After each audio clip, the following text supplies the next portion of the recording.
So what was your impression then of what's going on out here? I'll tell you what's going on here. I spoke to a couple from Florida, just kind of passing through, about my age. I'm 64, they're probably in the late 50s. I love the freedom of speech, no doubt about it. 32 countries, what I've done to create the freedom and provide this freedom for this country. I admire it. Let's keep the violence out though. However, I have been to some countries that you don't have a choice. If you protest, they're going to take you out. I've been all over the world, my man. And I'm cool with this, but I heard there was violence last night. I don't like that at all. You want to say a statement? There's a different way to do it. Protests are cool. I've been many, globally, 32 countries, sir. People in this country have no idea the atrocities that other people experience. Human. They bleed the same way.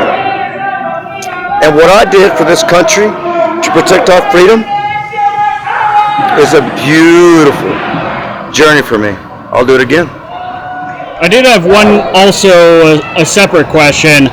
So there's also a second subject that's also kind of intense with the one side. Please explain that to me. So basically, they're referred to as TRAs, trans rights advocates.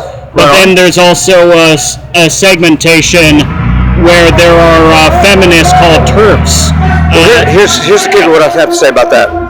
What you just told me was some great chatter. Yes. However, unfortunately, it's just chatter. However, I will not respond to that because I will not respond to anything that I don't know have any facts around or understand. But I'll be more than happy to recognize and maybe give you an opinion, in a few weeks or whatever. Today, and whatever the other segment is, as you indicated, I can't provide intel on that, my man. Yeah.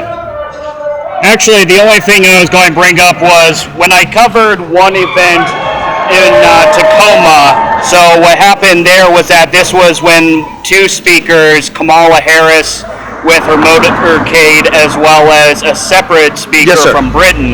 Right on. Basically, Kelly J. Keynes. Correct. And one of the things, too, is that there was a confrontation where eventually it led to including students from the local Tacoma school district and even a principal that looked like he was standing around while there were students that were actively in conflict with the organization of TERFs. So, I have a comment. Okay. I have a comment to that. Do they really know? Have they done their true studies? Have they been to these countries? Have they seen the atrocities? Have they seen limbs and bodies dead on the ground? Do they understand? Maybe I don't know. Who's wrong? Who's right? Who are we to judge? It's been going on for thousands of years, man. I've read the Quran. I've studied the Buddhism, the Hindi. I'll promise you. I'm a Christian, 100%. But I believe all of them. I've studied some of the crazy spiritual religions in Africa. Let me tell you, it'll give you chill bumps. You know why? Because you're going to believe it too when you see what's going around you.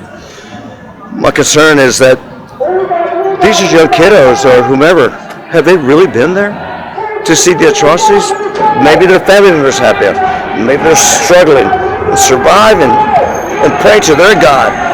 All I'm saying is that get it on, but be civil about it. I do have one that actually I think might be of interest to you.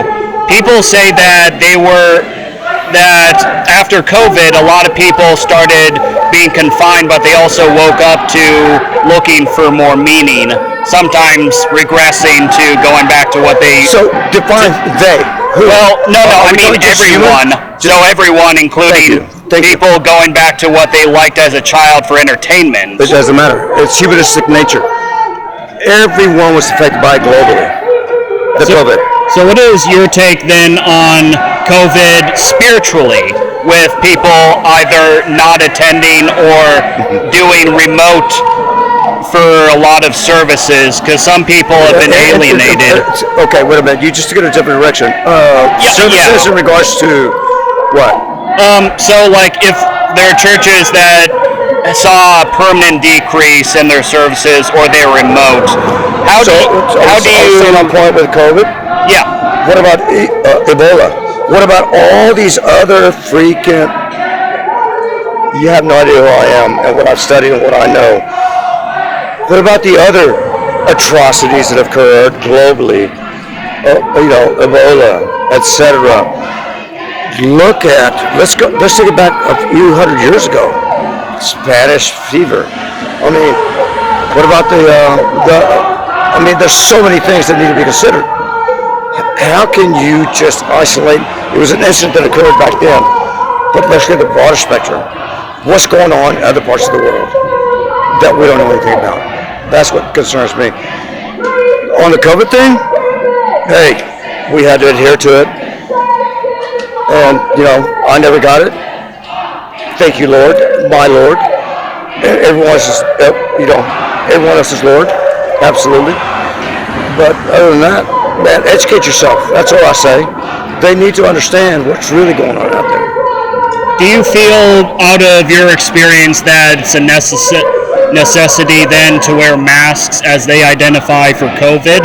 Or do you feel that basically should be a fine enough expression? So when you mow your lawn, do you put a mask on? A lot of people don't, including myself. I know, but then you suck in the trimmings, etc., and then suddenly you have allergies. That's dependent on the individual. What is your structure chemically? What can you go through? Do I feel that it's necessary? It's necessary to you. It's controversy what I just said, but it depends on you. Remember, freedom of speech. It all begins with that. Okay, thank you very much. What's your name, sir? Anthony. Can I get you a card or something? I'd like to see that.